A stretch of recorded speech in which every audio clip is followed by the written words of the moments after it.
de las personas que consumen. Una lucha que se ha dado desde lo judicial para evitar la criminalización de los pacientes, de las personas que son adictas, pero que también refiere al modo en que los medios de comunicación, las políticas sociales y las políticas públicas logran instaurar este doble escenario. Por un lado, la lucha contra las drogas y por el otro, la situación de quienes consumen, ¿no? En pandemia, el escenario se ha modificado, ha cambiado. Habrá que ver en qué magnitud, y eso es algo de lo que queremos, en lo que queremos indagar. Pero también recibimos cotidianamente muchas expresiones, fundamentalmente de mamás, ¿no? que expresan la realidad que enfrentan sus hijos en los sectores más vulnerables. La falta de espacios, los espacios que resultan insuficientes, o el propio esfuerzo de las familias que no alcanza para lograr evitar que los jóvenes, las jóvenes, permanezcan en ese contexto de las adicciones. Después vamos a volver a abordar este tema en la editorial del programa, tal como lo habíamos anunciado en la portada periodística. Pero estamos en contacto con el secretario de Prevención y Asistencia de las Adicciones de la provincia de Córdoba, Darío Gijena Parker, para poder analizar precisamente el contexto en la provincia y en la ciudad. Darío, ¿cómo le va? Muy buenos días. Muy buenos días, ¿cómo están ustedes? La verdad que es un placer poder sumarlo y que nos ayude a analizar este contexto. ¿Cree que en las políticas públicas, en el accionar del Estado, hoy hay una clara diferenciación entre lo que debe ser la persecución de las actividades del narcotráfico y la realidad del consumidor para evitar que sea estigmatizado, que sea criminalizada esta situación? Afortunadamente sí, porque son dos competencias diferentes y también tradicionalmente cuando esto estuvo junto, es decir, la lucha contra el narcotráfico o la oferta de drogas, junto con el trabajo de prevención y tratamiento y para reducir la demanda de esas drogas que el narcotráfico provee, termina siendo una situación contradictoria, no se hace ni una cosa ni la otra porque son diametralmente diferente. Imagínense, las personas que consumen muchas veces están expuestas a consecuencias legales, están en riesgos de diversos tipos, entonces incluyendo una droga en particular, y que son los estimulantes que producen desconfianza, miedos, temores, distancia con los demás. Imagínense si el mismo que lo va a atender para que deje las drogas lo puede denunciar. Eso es un error que por suerte se ha corregido y hoy el sistema de salud tiene a cargo el tema de tratamiento de las personas y que las entidades que especializadas en seguridad, en lucha contra el narcotráfico, tienen hoy una super especialización enorme porque tiene que ver con el lavado de dinero, entre otras muchas cuestiones que son muy lejos de la salud, aunque definitivamente lo afectan porque la disponibilidad lo afecta, pero no es una expertise que le corresponde a los profesionales de la salud. Darío, y en particular sobre la asistencia de las personas que recaen en la adicción. ¿Qué sucede hoy en Córdoba? ¿De qué se trata esta red de asistencia de adicciones, la RAC, y cómo funciona en particular en el interior de la provincia? Bueno, la RAC tiene hoy un recorrido donde hay más de 100 centros entre preventivos y asistenciales. No hay mucha diferencia, pero bueno, el centro de segundo nivel, además de hacer la consulta al estilo de la atención primaria, orientando, asesorando y eventualmente estableciendo una derivación, también hacen tratamiento ambulatorio. Estamos tratando en nuestro trabajo de mejorar la calidad de esas prestaciones. Primero que había muy pocos centros, hoy ya hay en casi todos los departamentos de la provincia. Río Cuarto tiene varios centros. Es más, si la gente que está escuchando quiere averiguar el centro más cercano a su localidad, puede llamarnos. Los teléfonos están en secretariadeadicciones.com, repito, secretariadeadicciones.com, o en las redes Adicciones CBA, y le van a responder el centro más cercano a su localidad. Pero el trabajo es arduo porque no es fácil conquistar, atraer, retener a la familia y a los pacientes y a las pacientes. Esta es una enfermedad y una condición de salud atravesada por problemas sociales donde la familia muchas veces no saben, después que el paciente no se dan cuenta en lo que se están metiendo. Nos pasa a todos, a veces con un hábito que no nos damos cuenta, que después nos damos cuenta por algo que nos pasa, ¿no? Podemos tener un infarto y descubrimos que estuvimos alimentando mal, que no nos estuvimos moviendo. Esto es lo mismo con el agravante de que las drogas también alteran la capacidad de pedir ayuda a las personas. Entonces, generalmente el pedido de ayuda sucede en situaciones de crisis donde no hay muy poco que hacer, salvo estabilizar en un hospital, como lo indica la normativa vigente, la ley de salud mental, que debe ser hecho en un hospital general, y bueno, con todos los paradigmas de derecho humano y salud mental que hace que las personas tengan que consentir ese tratamiento y tienen que ser voluntarios, y hay un grupo que les va a costar a pedir ayuda. Y el trabajo y el desafío es que los centros asistenciales ambulatorios, estoy hablando de los distintos niveles de atención, porque no es todo lo mismo, ¿no es cierto?, puedan atraer y retener los familiares para que hagan estos cambios, que son cambios que llevan tiempo. Lamentablemente no tenemos una receta mágica, no la tiene nadie en el mundo, que haga que estos problemas tan complejos, crónicos, de un día para el otro se mejoren, ¿no? En general, las personas pasan por situaciones dolorosas y eso los ayuda a dar el paso de asumir un tratamiento. Las familias tienen que aprender cosas que muchas veces no son las cosas que ellos naturalmente hicieron o que les enseñaron a hacer, como por ejemplo mejorar comunicación, poner límites, comprometerse para ayudar a un ser querido con la enfermedad en vez de depositar un poco en esa persona o en otros. Y entiendo siempre el sufrimiento de un familiar, porque realmente son muchas veces pasan años haciendo cosas que no les funcionan, y bueno, el hacer algo distinto requiere, bueno, muchas veces juntarse con otros familiares que sí hicieron algo distinto y que les llevó tiempo, paciencia, pero con apoyo de otros padres y apoyo también del equipo profesional y de la familia, se puede lograr el avance y una mejoría, ¿no? Porque la recuperación ya no se mide en términos cuando una persona ya desarrolló la enfermedad, en términos de curación, ¿no es cierto? Si no, esa persona sigue siendo vulnerable, eso lo saben la gente de Narcóticos Anónimos, de Alcohólicos Anónimos, que en el Río Cuarto tiene una fuerte presencia, una de las primeras en toda la provincia, que es una comunidad de personas en recuperación que ayudan a otros, y ellos pueden decir claramente que son vulnerables y conocen la trayectoria de estos problemas, de que hay que estar siempre alerta, cuidándose, y la familia es igual.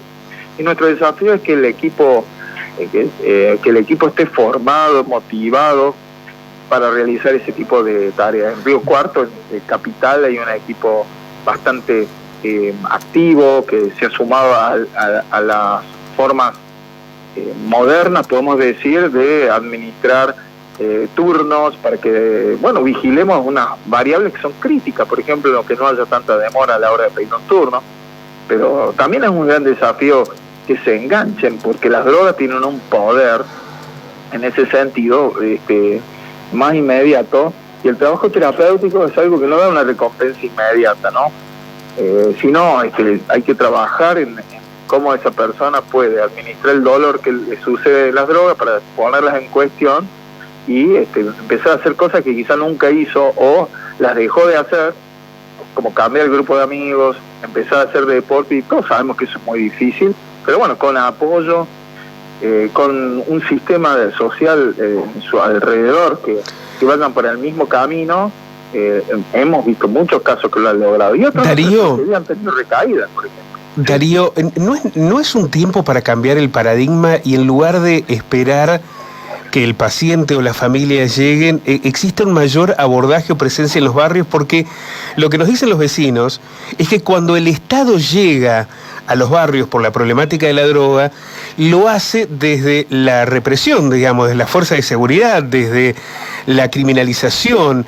No es necesario cambiar ese paradigma, porque la verdad es que hay un estado de vulnerabilidad que después deriva en violencia, en situaciones realmente críticas, que, como usted mismo señala, cuando llegan quizás a los centros de asistencia quizás es demasiado tarde o es una etapa de mucha crisis.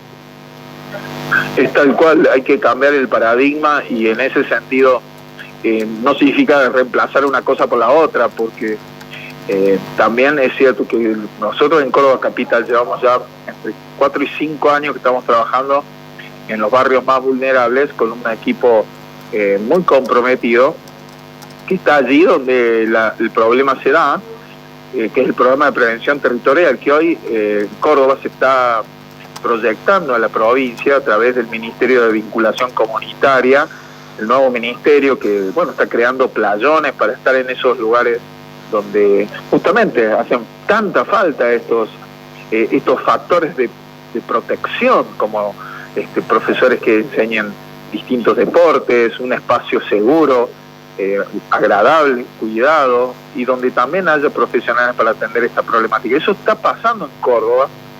Nosotros estamos presentes en los 15 playones y vamos a estar presentes en los 40, y ya veníamos trabajando en otros 50 puntos de la ciudad.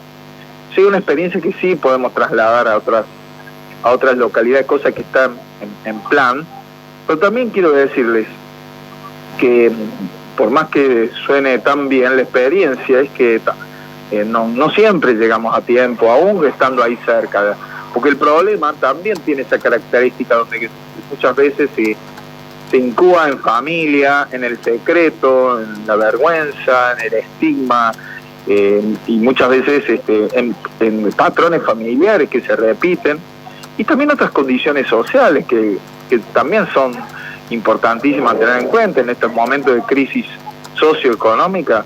No le quepa la menor duda que estas cuestiones prosperan, como ha pasado en otras crisis, y no son solamente un área a la que tiene que trabajar, sino es como la sociedad y todas las necesidades que puede tener una persona que atraviese este tipo de problemas. Darío, pensaba que en este cambio del paradigma, usted me señalaba correctamente que al principio había una conjunción entre la lucha contra el narcotráfico y las políticas sociales, sanitarias, que estaban en un mismo esquema. Afortunadamente se logró esa fragmentación, y hoy existe por lo menos una visibilización mayor cuando hay una criminalización de quien consume, de exponer rápidamente lo dañino que significa que se judicialice la situación de quien hoy enfrenta una enfermedad. Ahora, esta política de prohibir, no solo en la Argentina, en todos los lugares del mundo, ha dejado como secuelas un aumento del narcotráfico, un aumento del consumo, un aumento de la violencia, un aumento de los recursos que se generan a través del narcotráfico, un aumento de los fondos que destinan el Estado y que resultan siempre insuficientes. ¿Es tiempo de replantearse la prohibición, de debatir la legalización del consumo de estupefacientes? Bueno, tengo que decirte que eso ya está en marcha, digamos, en Argentina. Nadie va a ir preso por consumir marihuana y tampoco por consumir cocaína o cualquier otra droga. No está penalizado el consumo. De hecho, con todas las normativas que bueno, en su momento tenían esa consideración, bueno, hay jurisprudencia y ya nadie detiene a las personas por consumir. Ahora bien, no siempre resulta así, Darío, ¿no? Es cierto que está el caso Arriola, está la jurisprudencia de la Corte Suprema, pero no siempre resulta así, ¿no?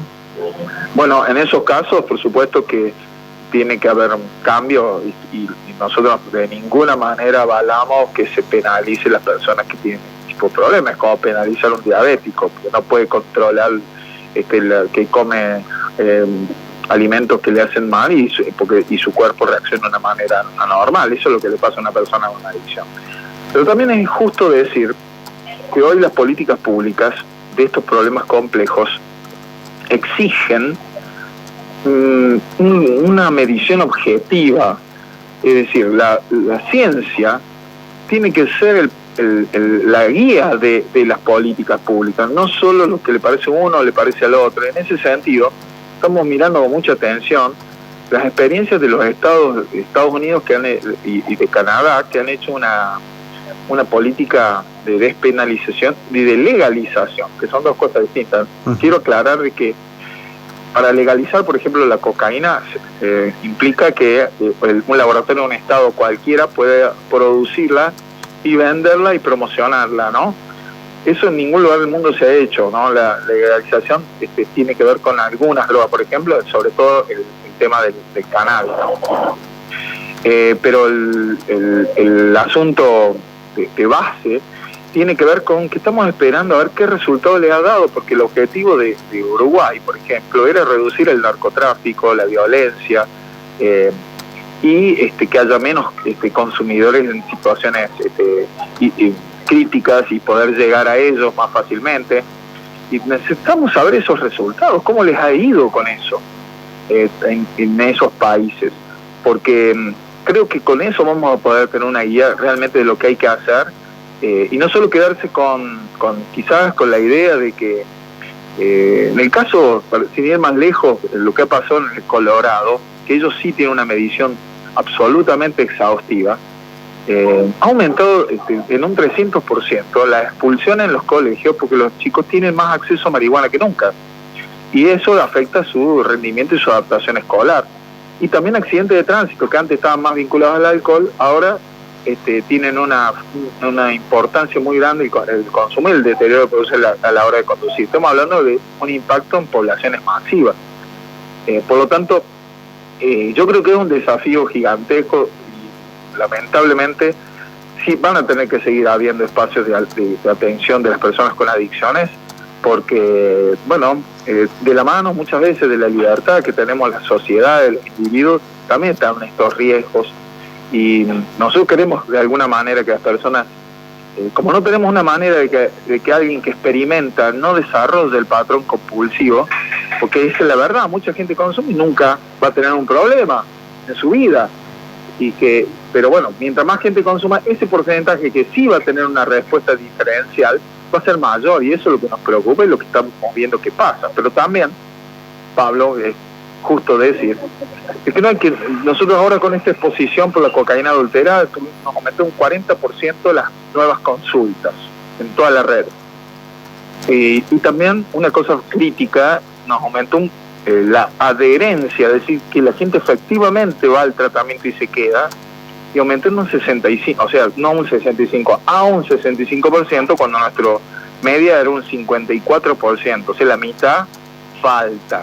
O sea, no tenemos tanta retención como quisieran. Por supuesto que igual que cualquier otra enfermedad crónica, ¿no? También en el asma los pacientes dejan los tratamientos y no cumplen los turnos ni los... Doctor, ¿me podría reiterar esa cifra? ¿Cuántas de las personas que inician un tratamiento finalmente lo continúan en porcentaje? 50, no, esto es ni siquiera es las personas que terminan un tratamiento. Las personas que piden la consulta por primera vez, solo el 55% efectivamente va al turno, a pesar que se lo llama por teléfono. Pero con esta crisis aumentó el 65%. Es decir, hay situaciones que cuando se hacen conocer los lugares de tratamiento, las opciones de tratamiento, la importancia de buscar ayuda, la nocividad de este tipo de conductas, la gente cumple y lo toma más en serio, podemos decir. Pero en general las personas que empiezan un tratamiento y que lo terminan, en realidad es igual el índice de cumplimiento de, por ejemplo, la diabetes, incluso tiene mejores resultados en ese sentido que la hipertensión, porque quiero justamente eso, ponerlo en una condición de salud. Doctor Darío, queremos recordar para los muchos que nos están enviando mensajes y que nos escuchan a esta hora, que el centro asistencial en Río Cuarto funciona en 25 de mayo 96 en el 4º piso, que atiende de lunes a viernes de 8 a 13, y el teléfono es 358 358-467-2518. Lo reiteramos, 358-467-2518.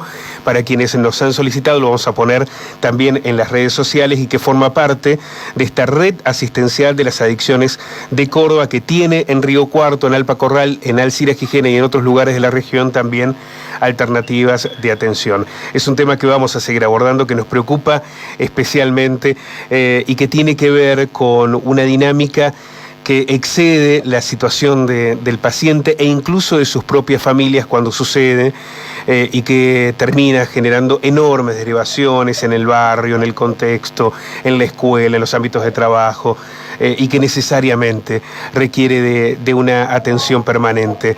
Darío, queremos agradecerte muchísimo este contacto.